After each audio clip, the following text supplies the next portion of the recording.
दोस्तों, भगवान कैसे रूप में हमें मिलते हैं, भगवान है कि नहीं, ये हमारी इनर सोच है। मैंने एक कहानी बहुत साल पहले सुनी थी और मुझे बहुत अच्छी लगी थी, तो सोचता हूं कि आपके साथ भी मैं ये शेयर करूं। उस क्वेश्चन का आंसर है उसमें कि भगवान है कि नहीं।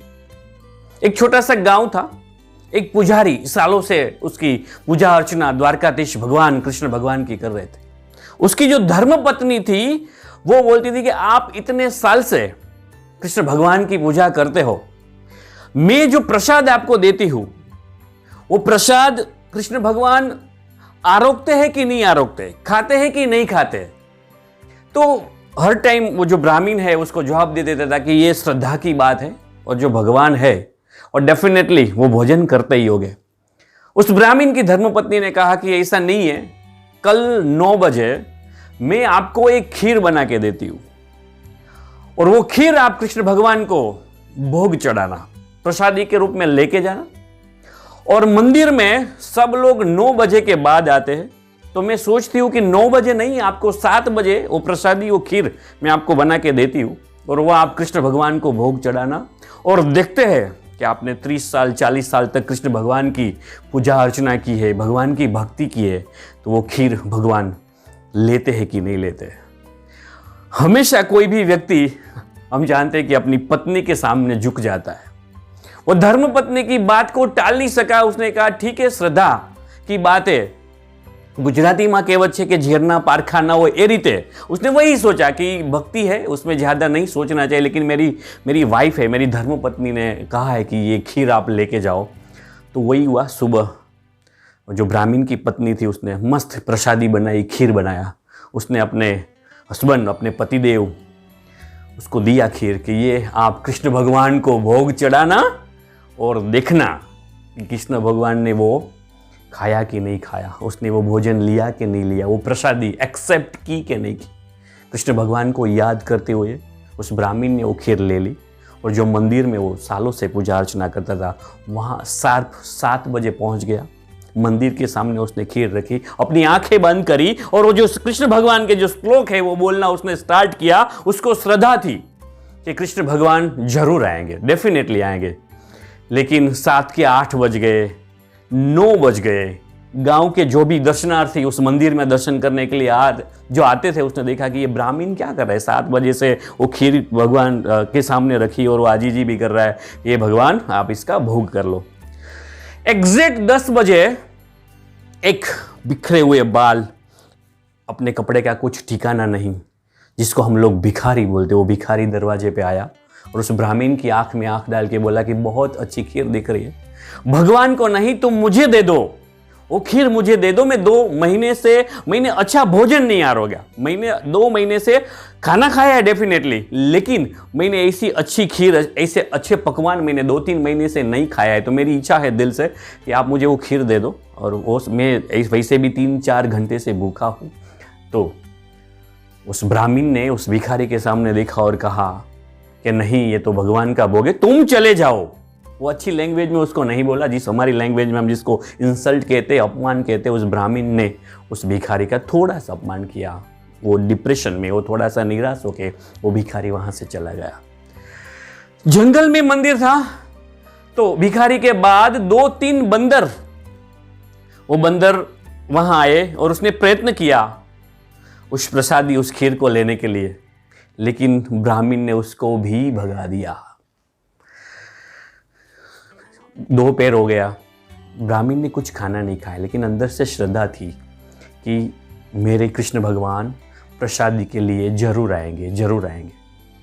थोड़ी देर देखा उस ब्राह्मण ने, तो एक छोटा सा पप्पी, मस्त छोटा सा डॉग, वो दौड़ता हुआ आया और वो प्रसादी लेने का उसने प्रयत्न किया, लेकिन ये तो कृष्ण भगवान के लिए था। तो ब्राह्मण ने उस पप्पी को भी भगा दिया। शाम के 5 बज गए, वो ब्राह्मण भी भूखा था। गांव वालों ने भी कहा कि भाई ये तो कलयुग है, अभी भगवान नहीं आते हैं, आप घर चले जाओ। हुआ ये कि ये ब्राह्मण डिप्रेशन में आ गया, उदास हो गया। उसकी धर्मपत्नी की बात सही हो गई। वो घर गए, धर्मपत्नी ने कहा मैं तो बरसों से कह रही हूं कि आप भगवान की पूजा अर्चना मत करो, हुआ ये कि उस दोनों की बात झगड़े तक पहुंच गई। दोनों धर्मपत्नी और पति के बीच में बहुत झगड़ा हुआ। पत्नी वही गांव में एक ब्राह्मण की लड़की थी, उनके साथ ही गांव में ही उसकी शादी हुई थी। वो अपने पिताजी के घर चली गई। पति ने कहा कि आप मेरे ससुर के घर मत जाओ, होता रहता है, संसार है। नहीं, तुमने मेरा नहीं माना, ये सब, ये प्रसादी की बात। पत्नी रूठ के चली गई, घर पे चली गई। दिन की शुरुआत उस ब्राह्मण ने सोचा बहुत खराब हुई है। पत्नी घर से चली गई और कृष्ण भगवान ने मेरा भोग वो भी नहीं आ होगा। जो भी फ्रीज में था वो ब्राह्मण ने खाया, शाम को थोड़ा बहुत बनाया था।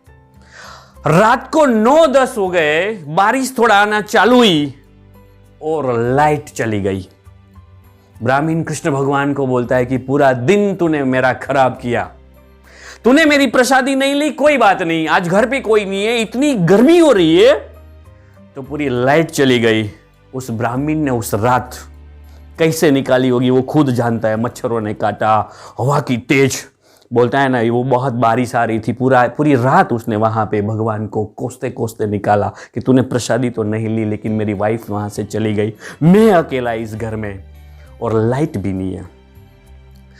तो उसने सोचा कि कोई बात नहीं, मैं एक काम करता हूँ, मैं है ना 2 दिन के लिए कहीं चला जाता हूँ। मैं भी थोड़ा डिप्रेशन में हो गया। तो उसने अपने एक दोस्त था उसको फ़ोन किया कि भाई मैं आ रहा हूँ 2 दिन के लिए, मेरी वाइफ भी चली गई है, ऐसा ऐसा हुआ है। उसने दोस्त ने बोला कोई बात नहीं, तुम आ जाओ मेरे साथ, लेकिन तुम आओगे कैसे? तो बोलता है कुछ ना कुछ जुगाड़ करूँगा, मेरे पास तो गाड़ी है नहीं। तो वो सुबह 9 बजे फ्रेश होके वो ब्राह्मण अपने घर से निकलते हैं। देखा तो उसके पड़ोसी उसको बोलते कि वो बजाज स्टार्ट कर रहे थे। उसका बोलता है मैं वही दिशा में जा रहा हूं, तो तुम आ जाओ मेरे साथ, मैं आपको बजाज में लेके जाता हूं। लेकिन ब्राह्मण ने सोचा नहीं, ये किसी को क्यों परेशान करना है। तो बोलता है नहीं नहीं, तुम बैठ जाओ, मेरे बजाज में बैठ जाओ। तो वो ब्राह्मण उस अंकल के साथ बजाज में बैठ गया। थोड़ी दूर गया तो उसके दोस्त का फोन आया कि तुम यहां मत आओ, मैं आ रहा हूं वहां पे। तो ब्राह्मण उस बजाज में से, उसके पड़ोसी के बजाज में से उतर के बोलते हैं नहीं, मेरे दोस्त इधर आ रहे हैं, मुझे नहीं आना है, आप जाओ। तो बस वो सोचता है कृष्ण भगवान के बारे में, प्रसादी के बारे में, ये बजाज में बैठना था, भगवान ने मुझे इसमें वैसे उतार दिया। तो वो सोचते सोचते उस दोस्त का वो वेट कर रहा था। उसके दोस्त आए, सब बात हुआ। उसका दोस्त बहुत समझू था। उसने बताया कि भगवान की इच्छा है तो उसने जो सोचा होगा वही होगा, तुम भगवान पे श्रद्धा करो। लेकिन ब्राह्मण भी मानने को तैयार नहीं था। वो उसकी पत्नी को भी याद कर रहा था कि छोटी सी बात से हम लोगों में झगड़ा हो गया।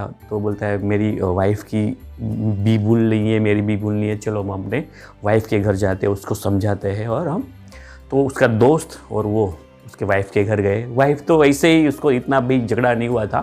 तो वो दोनों वापिस घर आ गए। लेकिन एक मन में डंक था कि भगवान ने मेरी प्रसादी नहीं ली। रात के अंधेरे में देखो लाइट चली गई है, मैं बजाज में स्कूटर में वहां जा रहा था। तो वो इसे सोच रहा था। दोनों पति पत्नी घर आए तो उसने देखा कि उसके अंकल के घर पे बहुत भीड़ थी। बोलते क्या हुआ? तो कि कल वो बजाज लेके जा रहे थे, उस बजाज को ट्रक ने उड़ा दिया, उसका एक्सीडेंट हो गया। वो मनोमन सोच रहा अच्छा हुआ मैं बजाज में नहीं बैठा। जैसे वो घर आए तो जीबी वाले को उसने बताया कि लाइट चली गई थी। जीबी का कर्मचारी उसके घर पे आया और बताया कि अच्छा हुआ तुम्हारी लाइट कल घर में नहीं आई, नहीं तो ये शॉर्ट सर्किट की वजह से तुम्हारा पूरा घर जल जाने वाला था।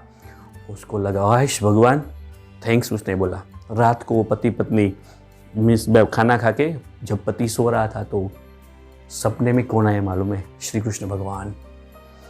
उसने देखा ब्राह्मण को, अरे साक्षात भगवान। वो भगवान कुछ बोले उससे पहले उस ब्राह्मण ने कहा कि हे द्वारकाधीश, हे कृष्ण भगवान, मैं इतनी साल से आपकी पूजा अर्चना कर रहा हूं, छोटी सी तो विनंती थी प्रसाद के लिए।